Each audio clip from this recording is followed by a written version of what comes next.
Well, welcome everybody to Dublin and to the first of a 3-Monday series, More Stuff or More Life, Reversing Consumerism for a Fairer, Greener Future.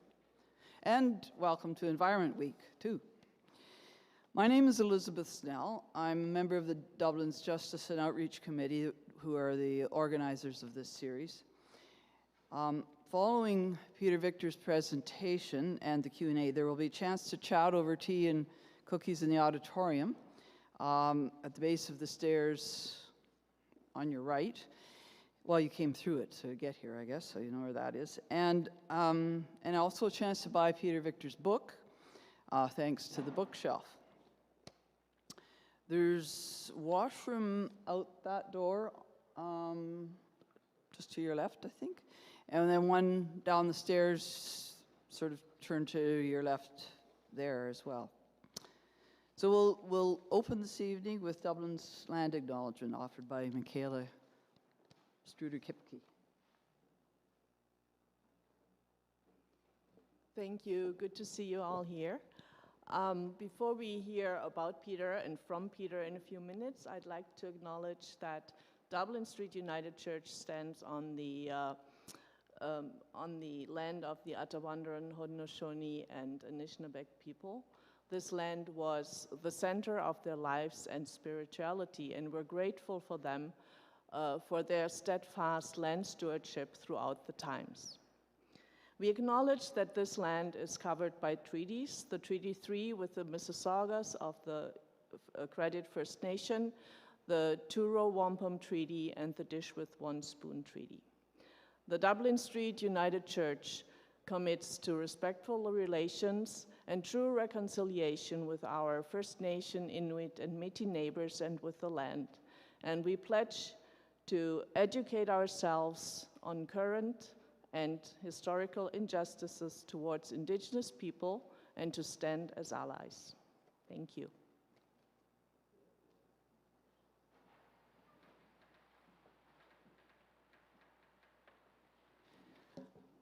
Peter Victor is a Canadian economist studying alternatives to economic growth.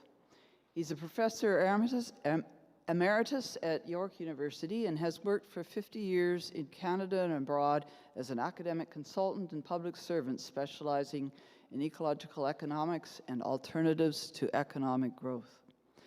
Peter sits on the Honorary Board of the David Suzuki Foundation, is chair of the Science Advisory Committee of the Footprint Data Foundation, and is an elected member of the Royal Society of Canada. He has been a recipient of the Molson Prize in the Social Sciences from the Canada Council for the Arts, and of the Boulding Memorial Prize from the International Society for Ecological Economics. Last week, Lieutenant Governor Elizabeth Dowdeswell praised him as a systemic thinker engaged deeply and fully in both economics and ecology and accessible to all. He's the author of 7 books, including Managing Without Growth, and then his newly published one, Escape from Overshoot, Economics for a Planet in Peril, available to buy tonight. Welcome, Peter Victor.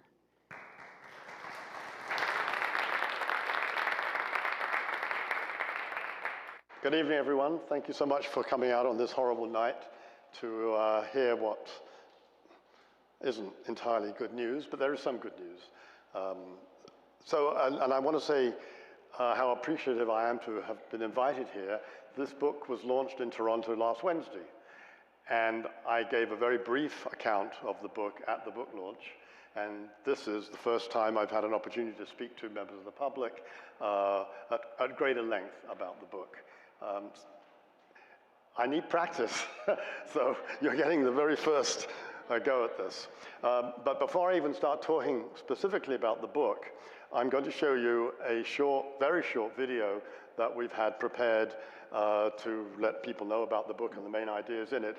What it is, it's a 90-second overview of the book that will give you some opportunity to decide, do I really want to hear more about it? But I hope you find it good. So Sue said that without knowing I was going to show it, that she'd seen it and really liked it. So I'm hoping that you'll all agree.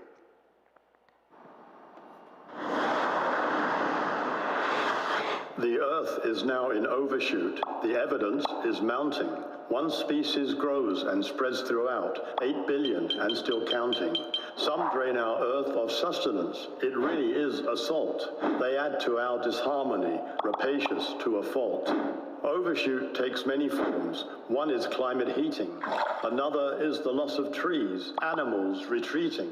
And in the seas, it's just as bad. Fish and whales declining. Insects, too, are vanishing. Is there a silver lining? We've heard before the notions that have come from economics. While some of these ideas make sense, others sound like comics. Still, we can learn from those who called yet more growth into question. Find fairer ways to live together. That was their suggestion. If current trends continue, think what we will lose. It's clear that now it's up to us. We really have to choose. This book presents solutions, but we must do much more to make escape from overshoot for the good of rich and poor. Can we do it? Will it work? Would life be still worth living if we were to take much less from Earth and focus more on giving? Change is underway, but slow. We've got to act much faster to have a future fit for all by design and not disaster.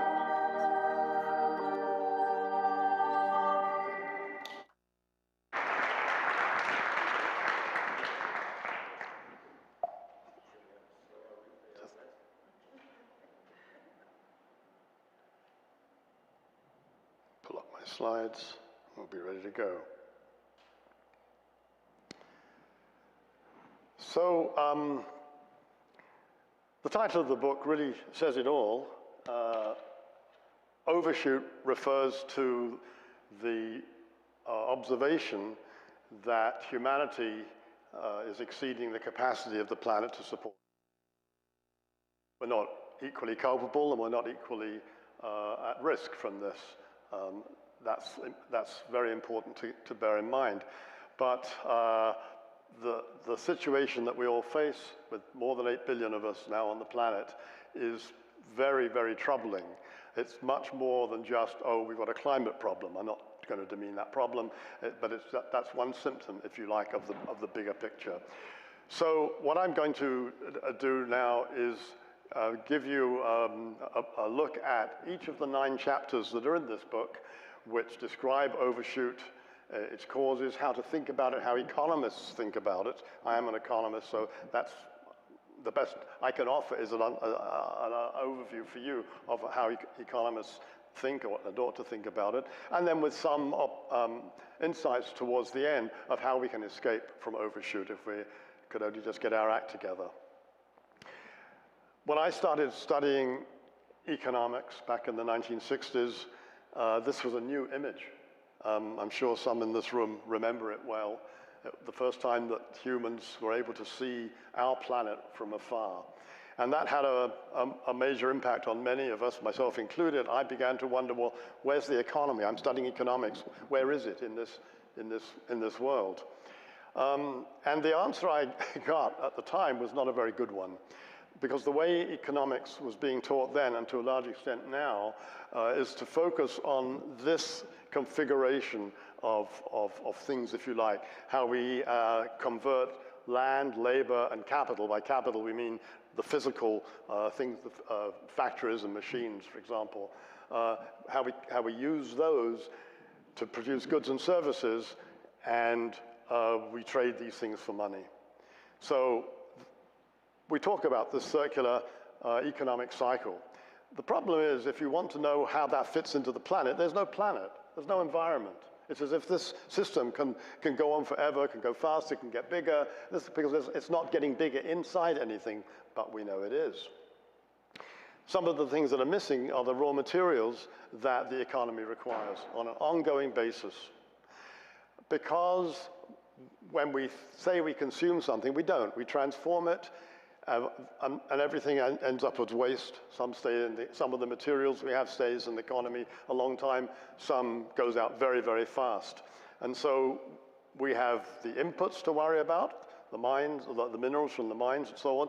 And then we have the impact of the waste on the air and water and land where the waste ends up. And if we do this on too grand a scale, we start disturbing the biophysical cycles of the planet, the carbon cycle, phosphorus cycle, nitrogen cycles, a long list of them.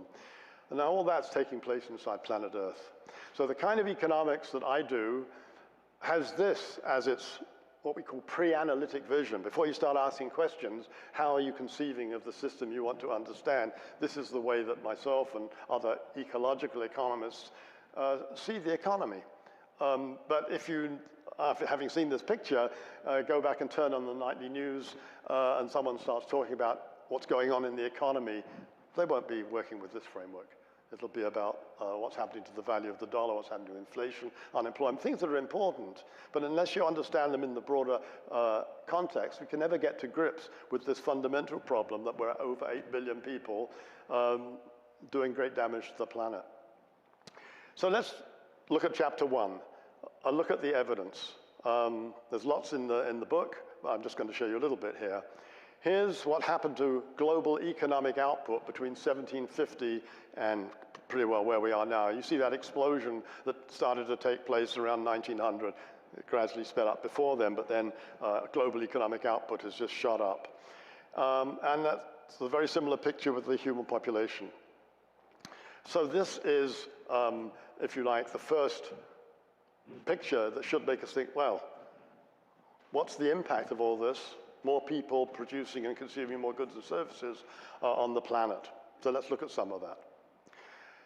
This is a graph, and by the way, it's not all graphs. I've got some nicer pictures to show you, but there are lots of illustrations in this presentation because the book is full of them. I think there are 170 illustrations in the book. You'll see about maybe 40 of them tonight, I think.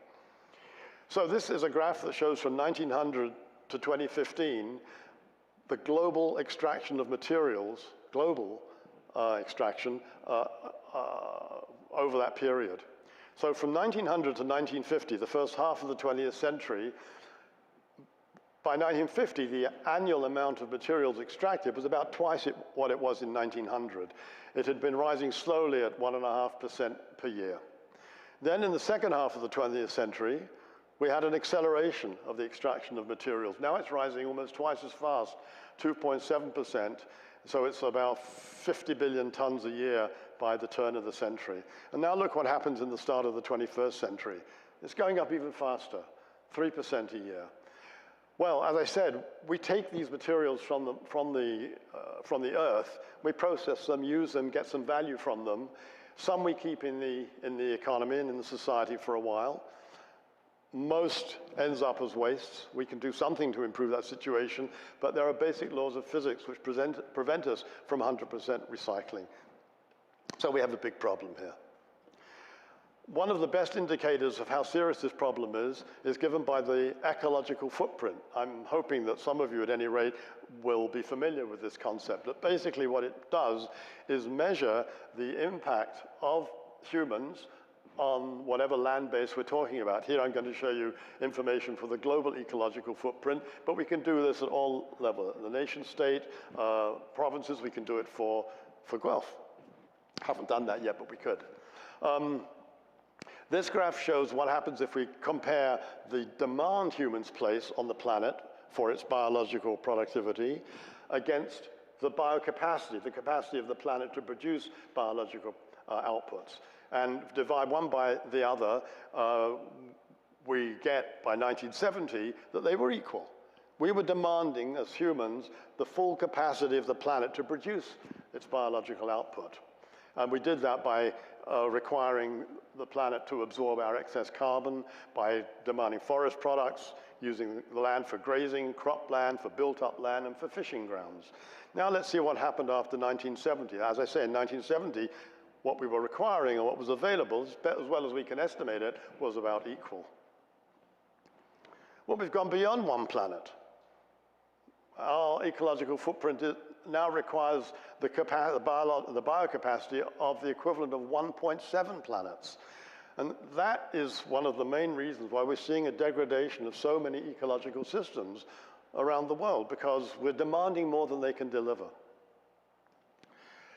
Some of the indications of this, well, I'll start with the one that's most familiar to people, is the accumulation of carbon dioxide in the atmosphere. As you can see from 1958 up to 2018, 2019, it's just risen steadily. The concentration of carbon dioxide and other greenhouse gases has steadily increased.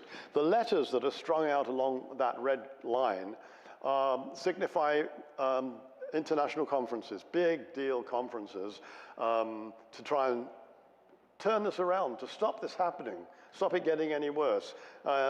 Just by looking at the data, you can see that we've obviously got a long ways to go. But it's not just the oceans, it's not just the atmosphere that's getting overstressed with the accumulation of carbon dioxide and other greenhouse gases. We're also raising the acidity of the oceans, because the oceans absorb a lot of the CO2. And most of the public discussion is about what do we do with the excess in the atmosphere. But the excess in the oceans is also of great concern, and much less attention is paid to that. The green line here shows the concentration of carbon dioxide in the oceans, and the blue line shows the decrease in a measure of, which is inversely related to acidity. The lower that number gets, the more acidic the ocean gets. This is called the Global Living Planet Index. It's an index based on over 20,000 populations representing over 4,000 species of mammals, birds, reptiles, amphibians that are monitored across the globe. And this index has fallen by 69% since 1970.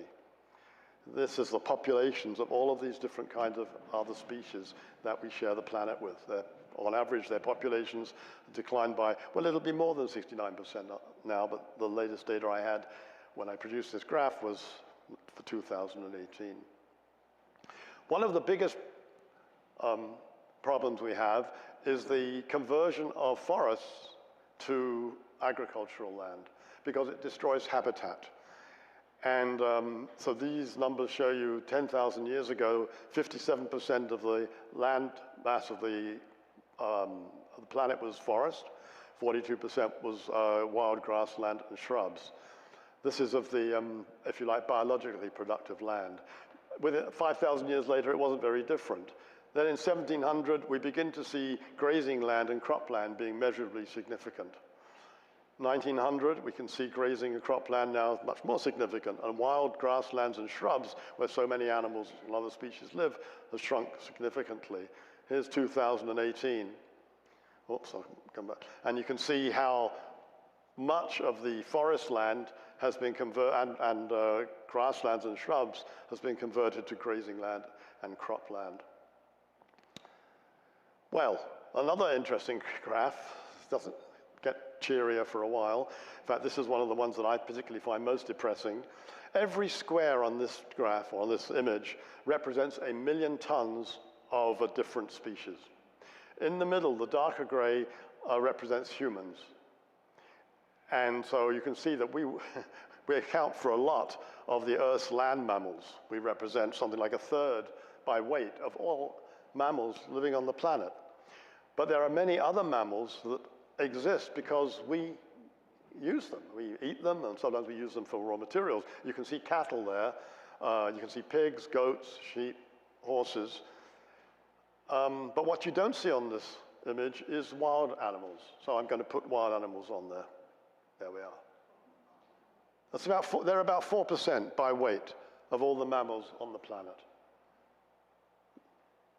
It's horrible, but there you are. Before our species arrived, and of course well into our existence here, that would have been the other way around. Humans were a very small percentage when we weren't here at all. There was zero, and it was all wild. Well, one of the interesting framings of this kind of set of issues that we've got is called the planetary boundary framework. A group of scientists in 2009 published what turned out to be a very, very influential paper where they identified 9 different important issues. You can see them listed in bold around the outside of the globe. Climate change at the top, novel entities being next, stratospheric ozone depletion. I won't read them all out. And what they argued was that, well, for some of these, you have tipping points. That's the big problem, a big concern about the climate. If we raise the average level of the temperature of the globe, that will get climatic changes that we can't switch back. We can't turn them off. We can't go back and say, oh, we made a mistake. Others have global significance, like the lack of fresh water, not because they represent that kind of problem, but because if you have a shortage of fresh water in many places in the globe, you have a global problem. Well, then they said, okay, well, there's some capacity for the planet to support us. We'll call that the safe operating space, and that's the green circle in the middle. But you can see how we've gone beyond this safe operating space in respect to diminution of genetic diversity, interfering with the phosphorus and nitrogen cycles, and we're heading out on all of the others, including climate, of course. One thing that we should be thinking of, though, is it's all very well to be thinking globally like this. How do we relate to it? So I've got another picture here which helps answer that question. So there's just the same thing I just showed you, but very small. First question is, well, what should happen in each of the continents of the world to address the problem of planetary boundaries? And each continent is going to answer that differently because they're all in different situations, both environmentally and economically. But then we can go further down to the national level, and from there we can go further to the city level. Cities can ask themselves, well, we've got this planetary boundary problem. It can't be solved, if you like, at the planetary level. It's got to be solved by what we do as individuals and as communities, and it's not bad to start that work at the city level. Chapter 2, how to think about the future. Escape from Overshoot requires changing the trajectory of what we are doing, the way we live, the way we organize our life, our institutions, heading into the future. So when I was thinking about what to say and what to write about this, I came across this image, which I'd never seen before, called the future cone. And the inventor of the future cone, a fellow called John Voris, likens it to the headlight of a car, where you see most clearly in the middle, but as you get further out from the center of the light coming from the car, from the headlamp, you see more and more dimly. And so he used that, and he makes certain differentiations between how we think about the future. There's what we think is probable. We can think about what's probable by projecting current trends into the future, and that's not perfect, and I'll say more about that later, but it's a way of deciding, well, what's likely to happen.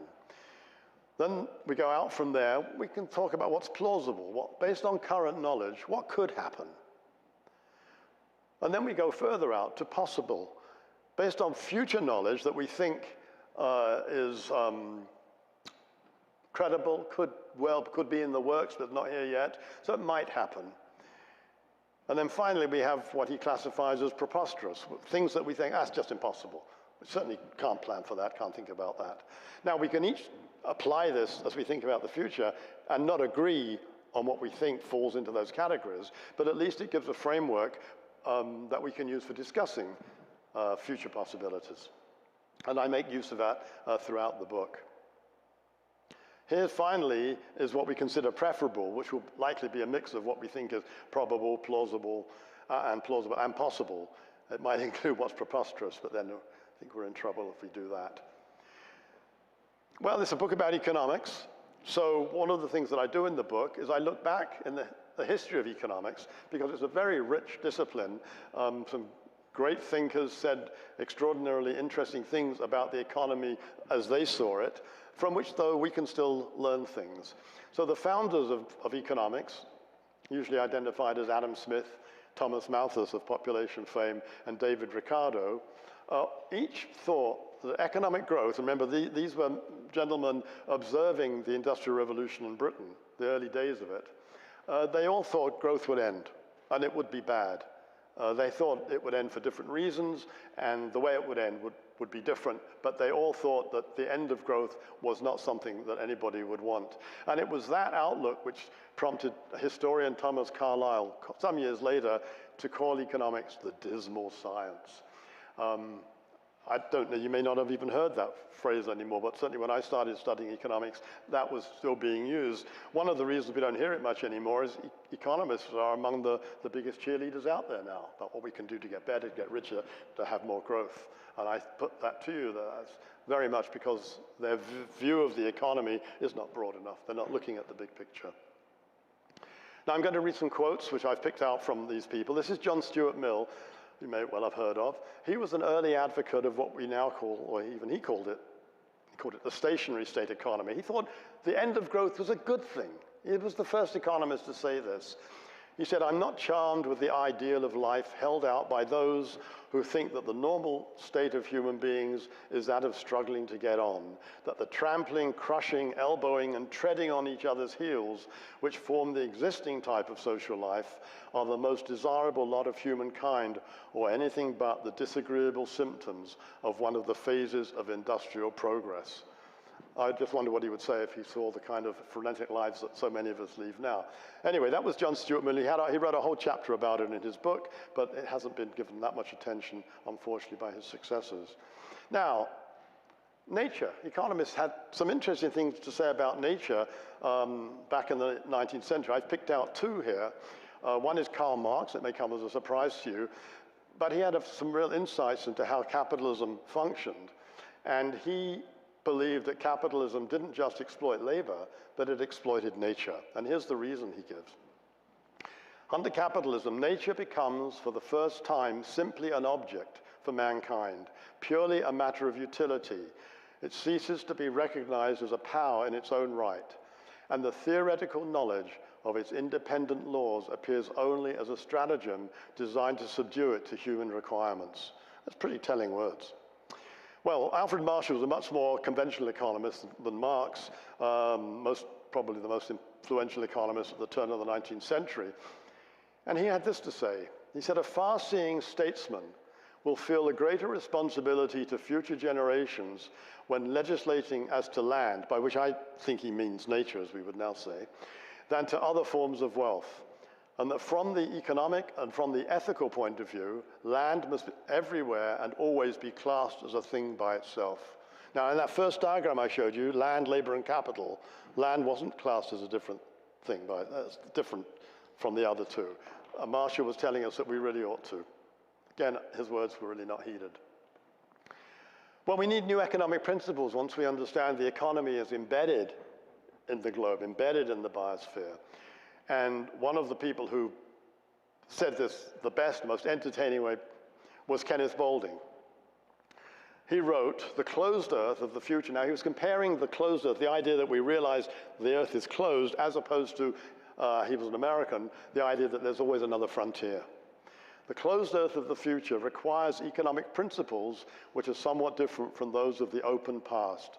The closed economy of the future might be called the spaceman economy." He was writing in the 1960s, "in which the Earth has become a single spaceship without unlimited reservoirs of anything, either for extraction or pollution, and in which, therefore, man, old language, must find his place in a cyclical ecological system."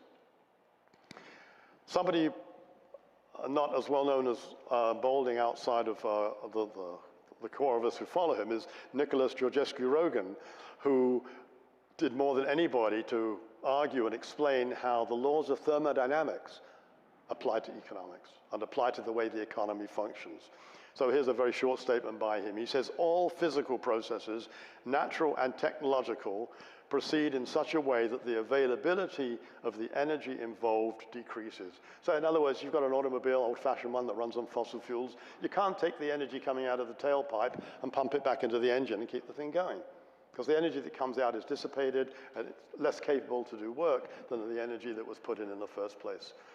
That's a fundamental proposition, second law of thermodynamics, and he was the person who's done more than anybody to impress upon us that our understanding of the economy needs to be consistent with the natural sciences. We can't imagine things, we can't count on things that science tells us is impossible. Then there's the measurement of economic success. Now, Simon Kuznets in the 1930s was the person who designed what is known as the system of national accounts. There were others involved, but he was the main player. And out of the system of national accounts that all countries in the world follow comes gross domestic product, or GDP, which you would have heard about perhaps. And he was speaking to a committee of the Senate in the US Congress, and he said, "The welfare of a nation can scarcely be inferred from a measurement of national income," that's GDP. "Goals for more growth should specify of what and for what." They heard him, but I don't think they really listened. Now, the next quote is very long, but I decided to include it because I'm always asked at the end of presentation, not exactly this one, because this is the first time I've done this book, but similar kinds of things. Well, how are we going to convince the politicians? As if I have the answer to that, right? Well, here's one politician, Robert Kennedy, who was convinced, and it's a beautifully written statement. "Too much and for too long, we seem to have surrendered community excellence and community values in the mere accumulation of mere material things.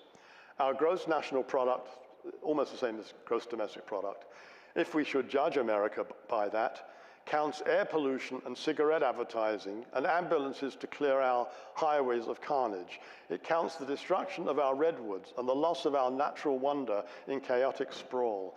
It counts napalm and the cost of a nuclear warhead and armored cars for police who fight riots in our streets. It counts the television programs which glorify violence in order to sell toys to our children. Yet the gross national product does not allow for the health of our children, the quality of their education, or the joy of their play. It does not include the beauty of our poetry, or the strength of our marriages, the intelligence of our public debate, or the integrity of our public officials.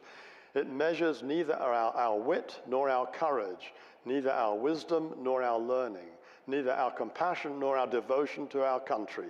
It measures everything, in short, except that which makes life worthwhile." So there was a guy who understood. Yes. Well, in the book, you'll find many more quotes of economists from which I think we can still learn a lot today because they resonate with our situation. The next chapter, though, I try to explain how the economic system works. Well, economists have very different ways of explaining it. This diagram shows, in a way, three of the main different ways. One is what we call neoclassical economics, which is the main kind of economics taught in our universities today, where a lot of emphasis is put on demand and supply, the determination of price, markets, whether they'll reach some nice equilibrium or not. It's useful, but it's not the whole story. Then we have Keynesian and post-Keynesian economics. I won't go into the difference here, but it's in the chapter. But Keynesian economics, named after John Maynard Keynes, is much more macro, meaning it's looking at the big picture of the economy. So it talks in terms of consumption, how much as a collective we all spend, how much does the government spend, how much investment expenditure is there, and so on. It talks about international trade. And Keynes was interested in all of these things because he argued that the total amount of expenditure in the economy was the main determinant of the employment level.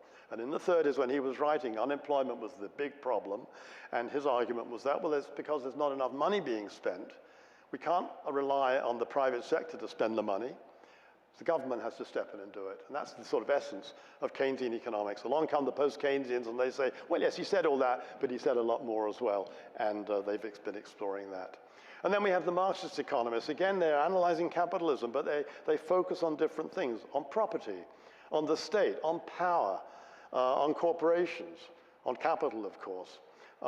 So my advice, if you're interested in it, is if you want to understand the economic system, you've got to have some familiarity with the different perspectives. There's not just one right view of the economy. So in the book, you get a sort of a glimpse of how these different perspectives operate.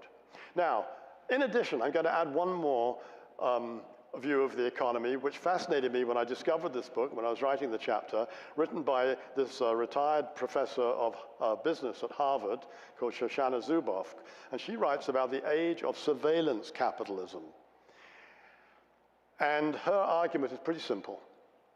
And that is that when services like Facebook and Google got started, the late 1990s, they provided service to people, and they would then use information about what people did to improve the service. And that's sort of depicted in the little diagram at the bottom there, where the users generate data, which the Google and Facebook and some others, but they were the two that she focuses on, would learn, and they would improve the service.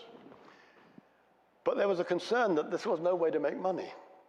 And so she argues convincingly to me in her book that they discovered that all of the extraneous data that they were gathering while they did what I've just described, that's where money could be made. And so she said they changed their whole way of doing business in order to gather that data. It had been called data dust, as if it was valueless. So she describes this other relationship where a deliberate effort is made by these and other companies to extract data from us, which can then be used by them or sold to other people for marketing purposes, for political purposes, and you don't need me to tell you how well these companies have done. So I found this a very, just another way of looking at capitalism as it is now and seeing something new and novel about it. And if she's right, or to the degree she is right, it's something we have to think about if we're trying to escape from Overshoot, because there's this whole machine out there generating data, trying to change the way we think. How are we going to cope with that? How are the youngsters in particular going to cope with that and redirect our economy and society into something more sustainable? Well, there are lots of current trends out there, and in the book I review many of them relating to so many different things, advertising, housing, various economic trends. So I'm not going to, I hope, bore you to death with those, but I'm going to just mention a couple. The population one is really interesting because it studied so intensely, and this graph shows what happened to the global population between 1950 and 2020. And you can see where the population was just below 8 billion and in 2020, signified by that green line. Now, we're looking into the future. And I think this comes from the World Bank. I don't have my glasses on, so I can't quite read the footnotes, but it comes from, or the UN. They do many different projections, make different assumptions, and you get a different projection of what the population is going to be. The solid red line right in the middle is what they call the median. All the rest are higher than that or lower than that come 2100. Now, that's one projection. Just to show how sensitive the projection is to changes in the assumptions, they assumed, first of all, that the average fertility, that's the number of children on average women have, was just a half higher. Not a whole one, just a half on average, higher than they assumed in the median. And you see, that takes you to that blue line that's shooting right up. But if fertility is half a birth below their median assumption, the population will actually decline. And I've put a green line at the end, the right hand of this diagram, which shows the difference in the global population in 2100 resulting from that change in assumption. Half a child more, half a child less. It's as big as the total population was in 2020. So you see, trying to make these forecasts, even with something that's well understood as demography, shows you how uncertain the future is. I want to say something about computers. I'm going to get there in a moment, but I really like this picture because it gives us in one picture the whole history of transformations in how we've lived as a species. So until about 1200 BC, progress was made in terms of transforming the materials that were available to people. And then from about 1780 onwards, the key transformations were in the transformation of energy. So you see water power, steam power, electric power, and combustion power, the internal combustion engine, obviously. And now we're into transformation of the economy because of the way information is used and generated and so on. And so we've seen massive increases in communicating and storing information and in our ability to compute.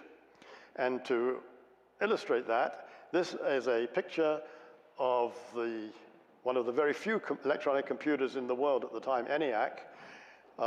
Turns out to be the year I was born. ENIAC arrived. I don't know. Anyway, it weighed 30,000 kilos, had 18,000 vacuum tubes. You can see it took a whole room there and a whole group of people to run, and it could do some useful calculations. Just compare that with iPhone 1, 2007, weighed 135 grams. I won't say it was infinitely more powerful than ENIAC, but close, because of all of the things that it could do. And the reason the technological change that made this possible was the invention of the transistor and then the ability to put transistors, which worked essentially like vacuum tubes, on a microprocessor. And between 1970 and where we are now, the number of transistors that they've been able to put on a microprocessor has risen exponentially. This is what we call a logarithmic scale, but you don't have to know that. Just see that it was maybe 5 or 6 transistors on a microprocessor back in 1970, and it's now 30 million.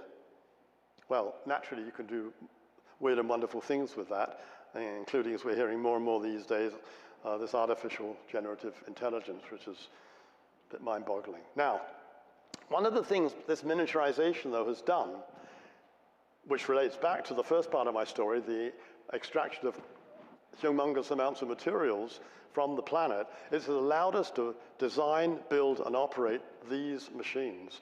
Now, can you see down here? There's a very large bulldozer. Now, if you've seen a large bulldozer up close, you know what I'm talking about. Well, look at it compared with this thing called, I forget its name, Bagger 288. Taller than the Statue of Liberty, heavier than the Eiffel Tower, and takes 3 or 4 people to run it, to mine 265,000 tons of fuel per day. Well, having got that stuff out and having used it to manufacture goods, you need some pretty big ships to move the stuff around. This ship will carry 21,000, a little bit more, 20-foot containers. You've seen one of these 20-foot containers on the 401? You can get 21,000 in this ship at one go. So miniaturization has been very good. It's made a big impact, but it makes big things happen and big things possible that were never possible before. The other trend I want to mention, so important, is the rising inequality among and within nations. So the top part of this picture shows the contrast between the poor people in the favelas in Brazil with the wealthier people living in the high-rises. And then below, a rather sad picture in many respects, the little boy and the little girl on the left cheering from what they're seeing on their computer, and then the 2 youngsters in a refugee line just wondering what's going to happen to them next. Now, this is a bit harder to explain. Well, no, I won't say that. I think maybe, I'm not sure the graph is very useful for explaining it. But what are we going to do? Well, one way, we need a principle. And one of the principles that I was attracted to is the idea that some of us are consuming too much and using much too much of the planet, so we should contract. And some people, a lot of people on the planet, are not consuming even what you might call their fair share, and that we should contract and converge to some kind of fair share. Now, this graph is drawn hypothetically about one way of thinking about emissions from greenhouse gases. And so if you say that our target as a whole world community is to get to 1 ton per year per person of emissions, and get there by 2030, those who are below it now should see a steady increase, and those who are above it a rather substantial decrease. So this principle of contraction and convergence has attracted a philosopher, several, but this one is the one I'll quote, Jörg Tremel. From a moral point of view, it makes no difference whether the commodity in question is a resource or a sink. Principles of distributive justice among individuals can be applied just as well to emission distribution rights as to the sharings of other scarce goods, such as food, water, living space. So what he's saying is, if we've got a global scarcity, the principle of contraction and conversion can be quite useful if we're interested in equity to guide us to a solution. How am I doing for time? I don't know when I started, so I just know where I am. Now in 9 chapters, we're at number 6. Now we hear a lot these days about green growth. Green growth, the idea being we can have a continually expanding economy, but we can have a reduced impact on the environment as we do that. This is very appealing politically, because if you can have continued growth, well, then you don't have to make really hard choices. You may have to choose between wind power and another coal-fired plant, but that's not such a difficult choice to make. But if that's not the full story, if we have, then the choices get harder. So green growth has captured the attention of leading politicians almost everywhere. One of the arguments for green growth is, in fact, it'll actually make our economy grow even faster than before. Wow! So not even a trade-off at all. Well, I want to give you a rather different view on this. First of all, there are 2 types of green growth. To understand this, I know lots of people don't like equations, but sometimes it is the simplest way to explain something. If we know the size of our economy, the GDP, call it $1 million, and we know the greenhouse gas emissions per dollar on average, if we multiply those 2 together, we get total emissions. Pretty simple. So the idea of green growth is that we can make GDP go up, and we can make emissions per dollar of GDP go down fast enough. The result is emissions would go down. The point is that credible over the long term? Well, this graph has on the bottom axis the rate of economic growth in percent per year, and on the upright axis, the rate of reduction in carbon dioxide emissions. Now, if the rate of economic growth is faster than the rate at which emissions per dollar is coming down, then emissions are going to increase. If you double GDP, but you only make a 10% reduction in emissions per dollar, well, the emissions go up. We call that relative decoupling. It's useless for solving the greenhouse gas problem. But we can have absolute decoupling, where the rate of economic growth is actually slower than the rate at which we're reducing emissions per dollar. Yeah, it's nice to know. Problem is that climate change is not a problem of the annual flow of greenhouse gases. It's a problem of the accumulation of greenhouse gases in the atmosphere. Now, the annual flow adds to the accumulation, but it's the accumulation of greenhouse gases, the concentration of greenhouse gases, if you prefer, that cause climate change. So it's a problem of the stock, not the flow. Well, why is that important? We hear a lot about net zero. Our government's committed to net zero by 2050. What that means is that on balance, Canada won't be putting any additional greenhouse gases into the atmosphere by 2050. Well, that's a flow target. My point to you is that how we get there, the trajectory to get to net zero, is really important because it affects the accumulation of greenhouse gases. And that's the thing that causes climate change. So there you see 3 different trajectories, starting at a level 100 in 2022 and reaching 0 in 2050. We can come down it on a straight line. Yep, just like that. I'm not seeing any evidence of that by the way, right now, but that's one way of getting to net zero by 2050. Here's a technological breakthrough. Some people just keep waiting for that. A minor decline for a while, and then boom, the annual amount goes down, and then we drift into 2050. And here's a constant % reduction in emissions per dollar. Well, let's see what difference that makes to the accumulation of greenhouse gases in the atmosphere. We talk in terms of a carbon budget, some total amount that we can put in into the atmosphere without going above 1.5 degrees centigrade heating. It's sort of thought that that total budget is about 10 times what we're putting out now. Okay, so we'll call, if the annual emissions now is 100, that means the carbon budget is 1,000. Let me show you the cumulative amount of greenhouse gas emissions under each of those scenarios. Well, the 9.7% reduction per year is calculated to get us to net zero and stay within the budget. So that's almost 10% a year, we've got to bring down the emissions per dollar. And that's with about 2% growth in the size of the economy. If we didn't grow the economy so much, it wouldn't be 9.7%, it would be lower. Here's the linear reduction. We shoot through the budget in about 2033. And here's the technological breakthrough. Can't wait, we just can't wait for it.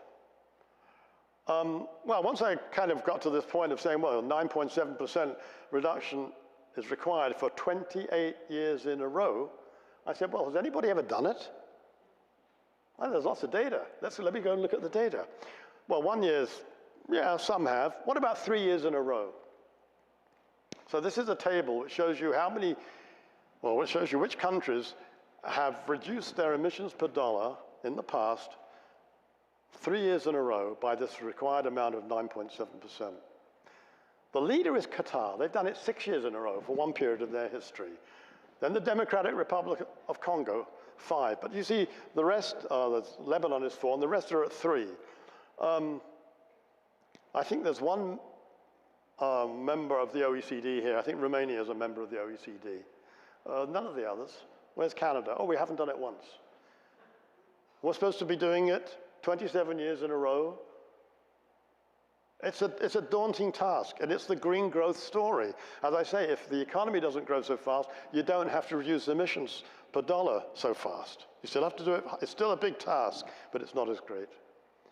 So we have to now look at some post-growth possibilities. Let me just do another graph which explains, I hope, what I mean by post-growth. I don't mean growth in GDP. What we need is to reduce the physical size of the economy. We've been living in this period of time where we've exceeded planetary boundaries because we've had growth both in GDP and in the physical scale of our economy. You may have heard the term degrowth. This is more commonly used in Europe. It's appealing to a lot of younger people who want to see the physical scale reduced. We want to get out of overshoot. Meanwhile, the planetary boundaries are contracting because of the damage we're doing to the environment. And finally, we get into post-growth, where the economy of the world is bumping along, but it's below the planetary boundaries. Well, the good news, and there's a little bit, is that there are many different ways of thinking about post-growth, and I describe them all in this chapter and provide a way of linking to them if anyone's interested in finding out more. There's the steady state economy, getting that physical scale constant, more or less, and the importance of that approach is that it recognizes the biophysical limits that we need to recognize in our economy. You've probably heard of the circular economy, the idea that we can use things again, we can share more, we can make things more durable, all good stuff. But the laws of physics don't allow us to get anywhere near close to 100% on that. So we're always going to be requiring more. The regenerative economy, well, from the name you can tell what that means. What they want to emphasize is an economy that's more like a biological system and regenerates itself. But the man behind this, a friend of mine, John Fullerton, is an expert in finance, so we learn a lot from him about finance in a post-growth economy. Then there's the well-being economy, where governments principally say, we're going to judge our success by human well-being and ecological well-being, not by how fast the economy is growing. And that requires us to consider what do we mean by the good life and how do we promote it. And there are some governments, believe it or not, that have adopted at least the words of the well-being economy. Buen Vivir is a Latin American equivalent of the well-being economy, except it predates it. And it's a reminder that we can learn a lot from other parts of the world that we usually pay less attention to than we should.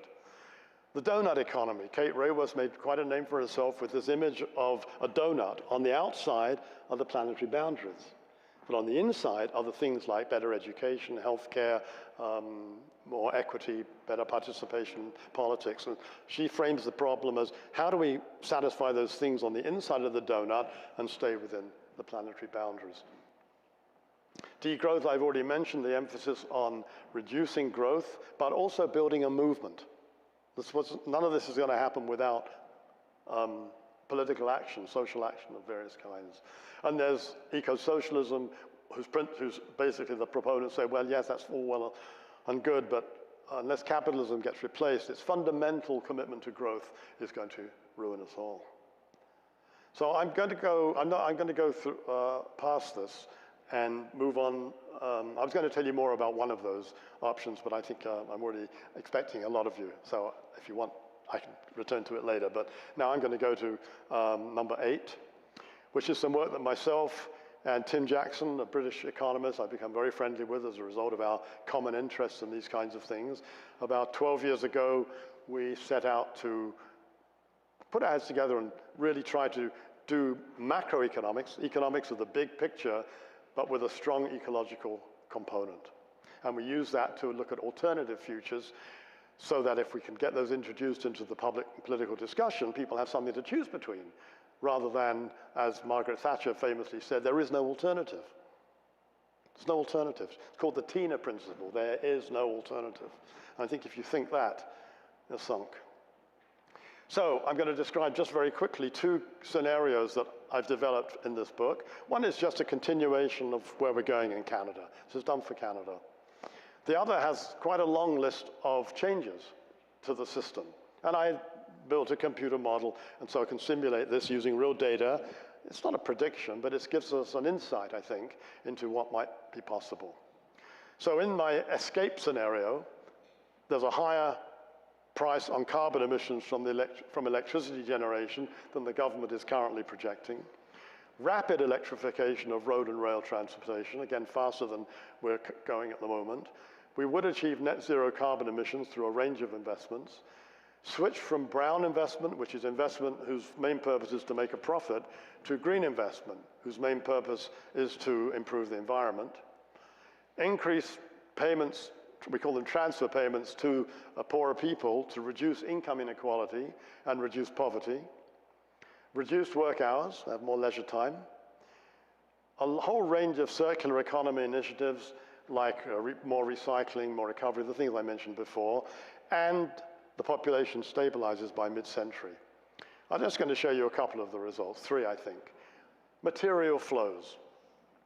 Big part of what I've been saying to you is we've got overshoot because we just make too much use of the planet as a supply house for us. So in the base case, you see the material flows, even with quite a lot of good activity happening, material flows continue to rise.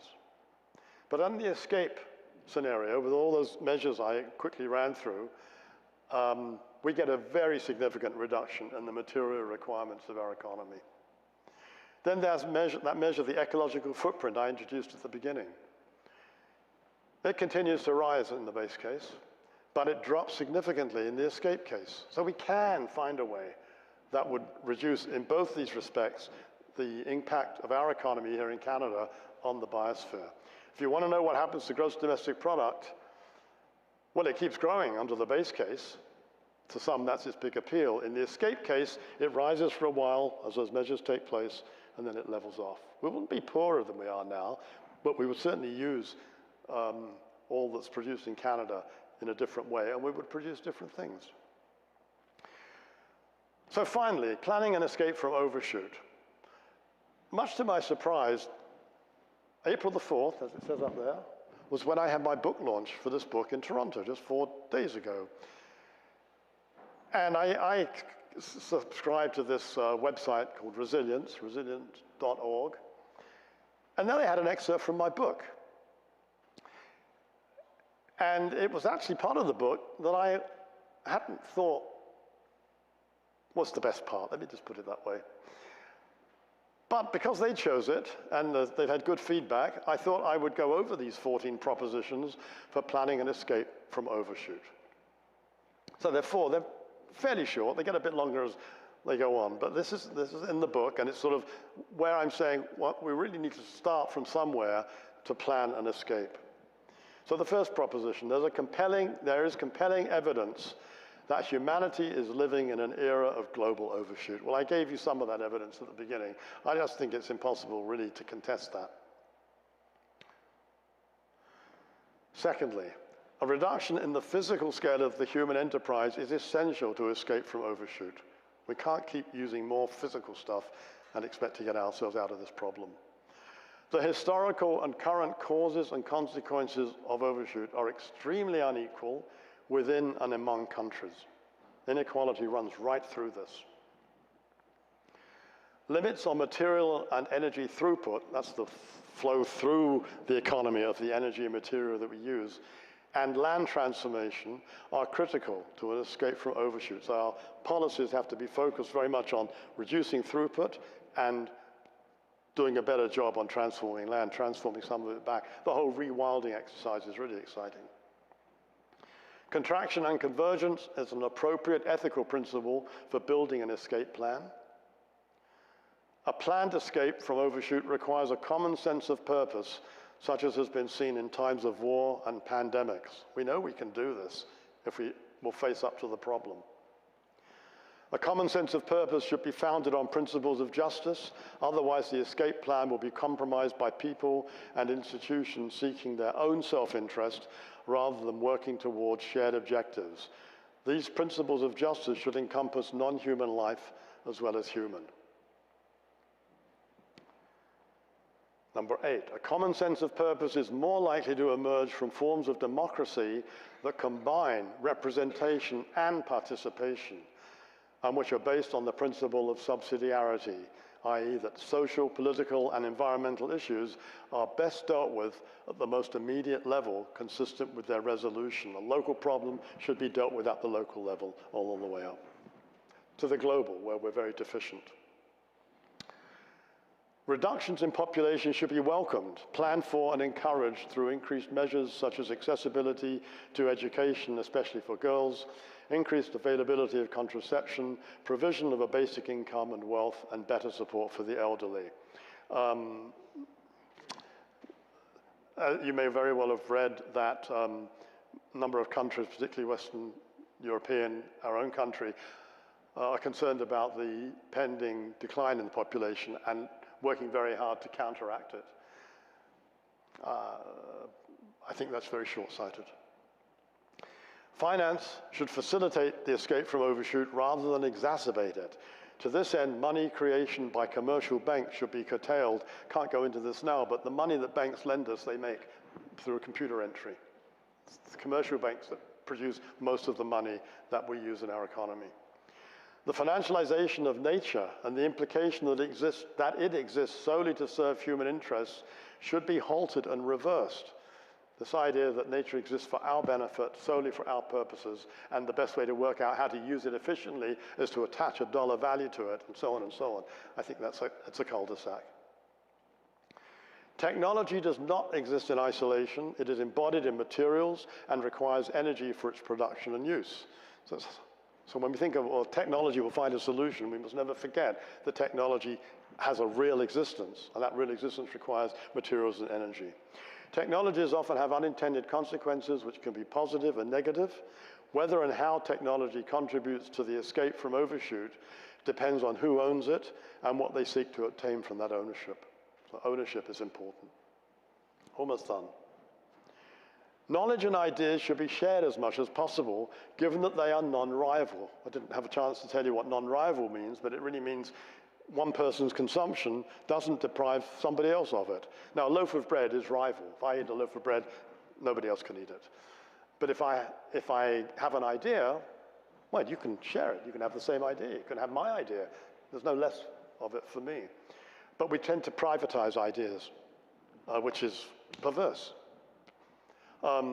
So, exclusion of potential users through intellectual property rights should be discouraged, especially where it impedes the flow of information, products and services to low-income countries, as happened, for example, during the COVID-19 pandemic, where some poor countries were deprived of access to the things that we struggled for and then took for granted.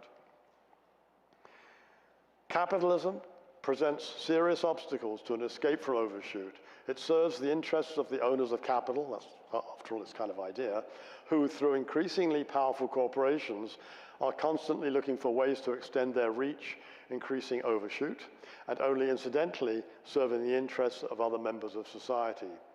Experience with socialism has a mixed record in relation to Overshoot, having focused on growth almost as much as in capitalism, and it has shown the shortcomings of central planning. So I position there's no off-the-shelf system that we can say, oh, that one will fix the problem. And finally, Overshoot itself will transform economic and political systems. The pressures that it's bringing on societies all around the world is having political effects. We have to realize that. In my view, it's better to choose the transformations we want rather than have them forced upon us by circumstances beyond our control. And I think I end with some nice pictures of what we have and what we can have. So we can have improved waste management. We know how to do this. This is a crossroads in New York City, and this is a better version of what the city can be like. This is a design developed in Germany.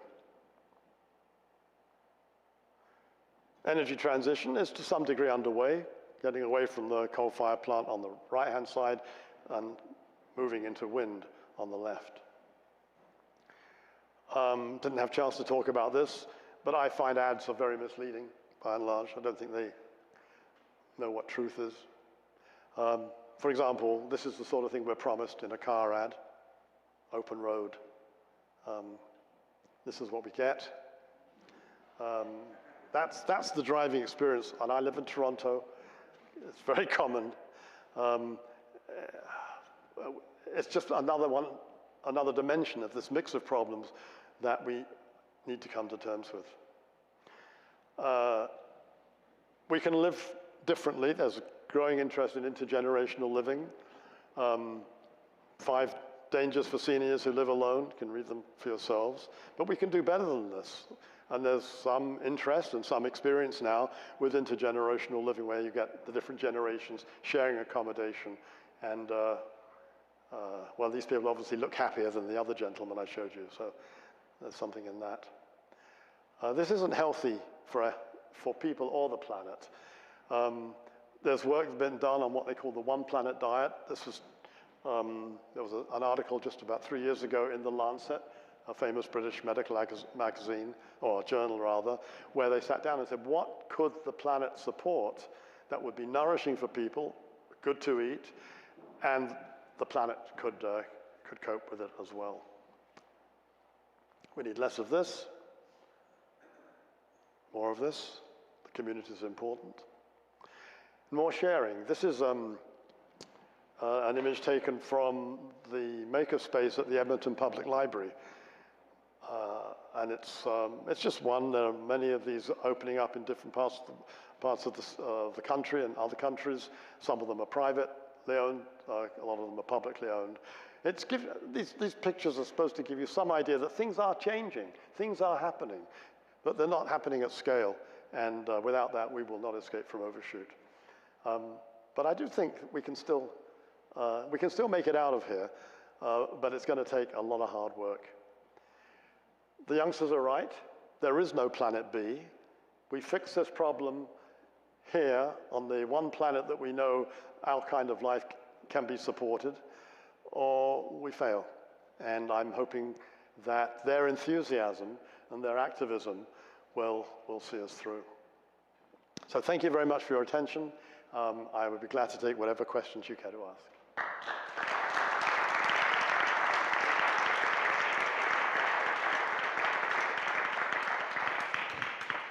That's indeed a lot of food to suggest, Peter. Wow, to digest. Excellent. Whoa. And there will be questions here, so we'll have a question period. And we asked you to come up here because we've got a virtual audience up there, and it would be nice for them to see you. So if you have a question, by all means.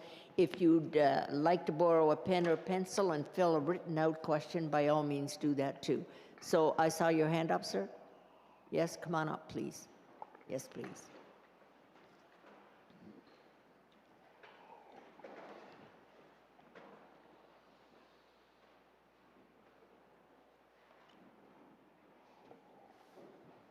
I'm wondering, Peter, if AI has anything to offer us that's good, that it's a potential solution out of this, the accumulation of all the knowledge and the words that we've been hearing lately from ChatGPT and Chat4 and so on.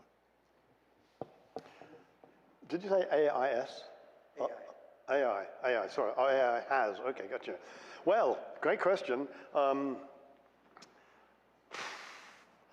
It's like so many other new technologies that come in our time very fast and without adequate consideration of both the good things that they can bring us and the bad things.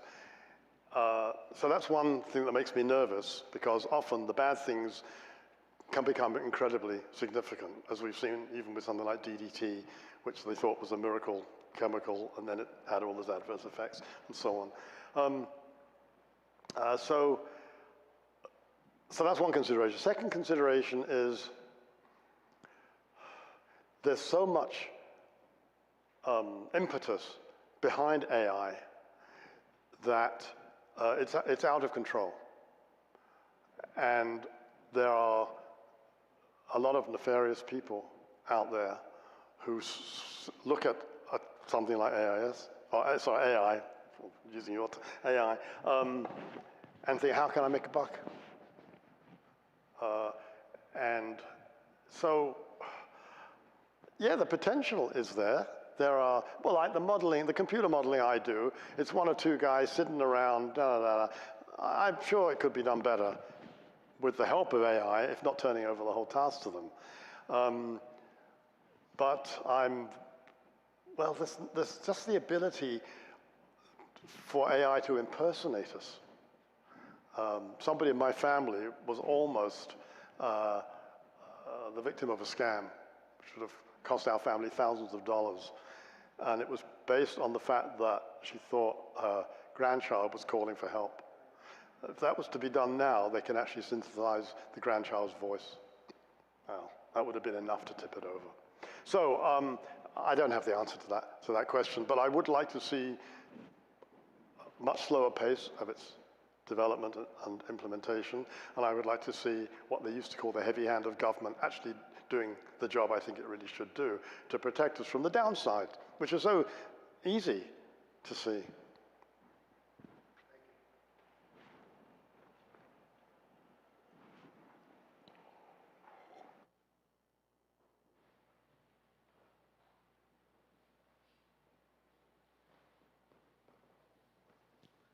Hello. Can you guys hear me? Yep. Okay. So I saw your talk at the University of Guelph this morning, and I came to talk about a little bit of our experience in Brazil. We do have a challenge today with some communities that we are trying to help to prove that instead of developing their land, like the rainforest to use for cattle management or for coal or mining, we do have a challenge on those communities because there is an economic challenge when you go to a community and tell them, hey, keep your forest land, and that helps the environment, and there is all that we tell them. And the question I have is, there is an economic challenge when we try to prove to those communities that they can help. And I believe there is room and potential for developed countries to help with that as well. I would like to understand from your experience, how do you see that potential developing over time when communities that are more developed technologically, like Canada, could help these other rural communities. Within Canada, of course, there is that difference in Brazil as well. So I would just like to understand, where do you see the potential where instead of convincing these communities to use the land, and how we could, I saw that one of the solutions is there is that transaction between like the income and try to help make that connection such that whoever is taking care of the land that exists today, the wildlife, and things like that could connect with whoever have the capital to make that happen. Thank you. Very interesting question that, again, isn't very easy to answer. Couple of things. First of all, and this may sound trite, we need to set a different and a better example as a rich, developed country. I don't criticize poorer countries at all for trying to aspire to what they see happening in the rich north. I spent 2 years in Kenya as a renewable energy advisor and learned a lot from that experience. So a big part of what I'm saying is that we should conduct ourselves very differently so that we set a different example. The second thing is, and it's related to that, is a lot of the pressures on causing the overexploitation, as you well know, in Brazil are because of the consumption habits in the global north. So that's a more direct and meaningful change that we could make to reduce those pressures in Brazil and other countries. Thirdly, we always hear up here about how important the Amazon rainforest is to the well-being of the world. It just happens to be in Brazil. Well, if it's really important to us, and we value it, and we're asking people down in Brazil to not do something that they could otherwise do to benefit their own personal life, cut down another tree, so on, we should bear some of that financial burden ourselves. Now, I don't think that just boils down to we should pay each of them individually so much money, because that kind of system tends to self-destruct because more and more people stand up, oh, what about me? What about me? I want some of that money. I think it's probably got to happen more at the state level. And I gather, I don't follow Brazil that closely, but under the previous president, there was a state commitment to the kind of activity that you're describing. So state to state, government to government negotiations whereby we would pay for some of the services that could be then made available to poor Brazilians in return for non-destruction of their rainforest is the kind of framework that might lead to that sort of agreement. But to simply expect poor people, for the benefit of rich people they don't know and can't see and don't necessarily like, to make a sacrifice is ridiculous. It's not fair, and it's not going to work. So I hope some of the things I've said, if you put them all together, give some sort of approach that would make sense.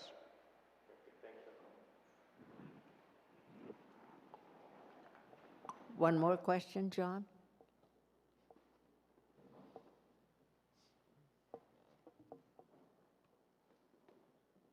Thanks so much for your amazing talk. It's trying to take it all in.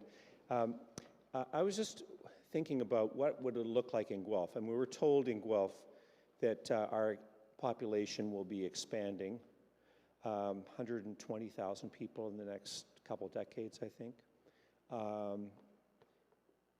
There's already a housing shortage. It's here. We're told that we need more housing for people. Can you just sort of paint a bit of a picture? Like, what would it look like in Guelph right now if some of the proposals that you're suggesting to bring that down, what were some of the things that would be at the top of your list, like right on the ground for something like people and housing and jobs and stuff like that? Well, I tried to illustrate some of those things with those pictures at the end of my presentation, but it's only a small part of the answer to the question you're asking. Well, look, I'm going to give you I'm going to answer it in a different way than you would really like. I don't have the top 10 things you should do in Guelph. It would even be presumptuous of me to offer that. I think that would have to come from this community. One of the reasons I showed you the ecological footprint is because I'm very pleased to say that the ecological footprint estimates for every country in the world are done here in Ontario. They're done at York University. There's a little group there which is now totally responsible for the estimates of the footprint of all countries from 1961 to the present day. And there'll be a release, watch for the media, this coming week of the latest numbers. Because of that, we've given some thought to how we could make the ecological footprint more relevant to communities like Guelph. And we've tested it on a pilot way with a couple of parishes in Toronto, because it can be any community defined as it wishes. And the basic idea is you get the members of that community to first work out their own personal ecological footprint, and we can do that, answer these questions: what food do you consume, what mode of transport, and so on, and the computer will give you your ecological footprint. It's horrible. Even if you think you're living gently on the planet. Okay, that information then stays with the person. What is shared with the group is the ecological footprint of that group, and the lowest, average, and highest in the group, without naming names. This is not out to embarrass people. And then the group is given information relevant to the community about how they could get the community footprint down if they change their behavior. So for example, we know that public transit has a lower footprint than individually single occupant fossil fuel driven cars. But if you don't have a public transit facility or a good enough one in your community, you can't make the switch. You say, yeah, I know that, but what can I do? Have to take the car. So if that was kind of coughed up, oh yes, more public transit, then the idea is that then the community would say, okay, we've got to put more pressure on the political system to give us better public transit, whatever it seems to take. So in other words, what we're working on, what we hope to put a lot more resources into, is to develop this community footprint method so that you could get back in touch with me, let's say in 6 months from now, and say, could you just bring your group down here? We'd like to try that. It's a sort of equivalent to what Kate Raworth does with her donut, except it doesn't use the same measurement that we would use. We kind of believe that if you're going to try to make an improvement, it's nice if you can measure it. And if you want to choose between the priorities, you were asking me about priorities, well, which ones really make an impact? Is it a change in diet? Is it a change in transportation? Is it a change in the electricity supply system, and so on? So that's the way I see moving forward in the direction you would like me to be able to go now and say, well, we've done all that, here are the top I can't do that. Well, I hope that's enough for this. All right, thank you. It's interesting that you should ask that question, John, because you've been working on exactly that for several years. And I think we have here, Peter, the seeds that have to grow and put a lot of what you say and just enhance what we're trying to do. I'm so happy to see you smiling, like, whoa. And Peter obviously has a sense of humor, because we have to agree that that introduction to put his book out that way is just absolutely charming. But the third in our series is a brainstorming session. And what we want to do out of this series, because sometimes when you do these series, and then at the end, where does it go, right?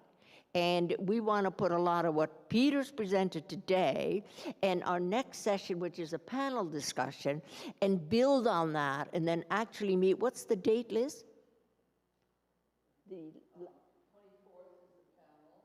Yeah, 24th is the panel.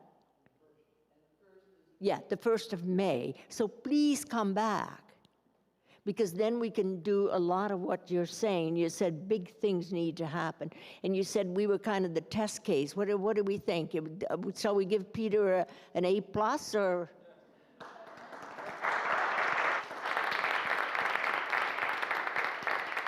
So when we go down, do take advantage of the book. You've given us such a stimulant to exactly search into your book. I only bought it just yesterday, so I haven't consumed it yet, but I definitely will.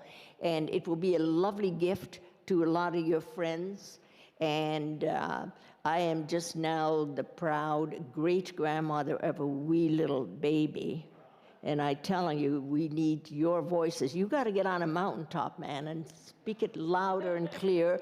And we hope to be able to do to help you do that for sure. So thank you very much, A, for doing the work and working with others, and then B, being prepared to come out and share it with us, and yeah, encourage us to do it. So Peter the books are down there, and thank you for the bookshelf. They're so cooperative when it comes to, you know, kind of feeding us more information and stuff. And Peter, you've got a good pen, and you will autograph, and absolutely. We'll bring you a cup of tea. Ian, Oh, we have cookies, homemade, number of them, yes. Okay, so thank you very much, and we'll stand adjourned and go down there.